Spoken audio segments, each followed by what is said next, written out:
Oke, kemudian saya lanjut ke setelah barang bukti 340, laptop itu berarti menjadi barang bukti 340, bukan barang bukti perkara saudara? Bukan, karena saya BA sitanya dengan penyidik 340.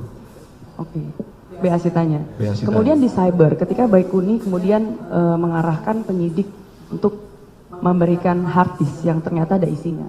Itu kemarin kan Baikuni menyatakan dia sebenarnya tidak berani untuk terang-terangan bilang ada isinya. Itu apakah berkonsultasi dengan saudara? Iya, malamnya kita ketemu, terus kita sepakat. Itu di Patsus semua ya? Di Patsus bersama-sama.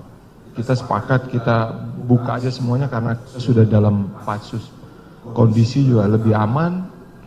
Pak Efes juga sudah di Patsus juga waktu itu. Oh, Anda jadi merasa lebih aman ketika ada di Patsus? Lebih aman. Malah lebih aman di tahanan ya? Lebih aman karena sudah pasti keselamatan ya.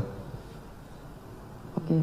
Dan juga Anda merasa penyidik itu berwenang ya untuk tahu atau Ya, bagaimana? penyidik yang lebih wajib mengetahui sebenarnya.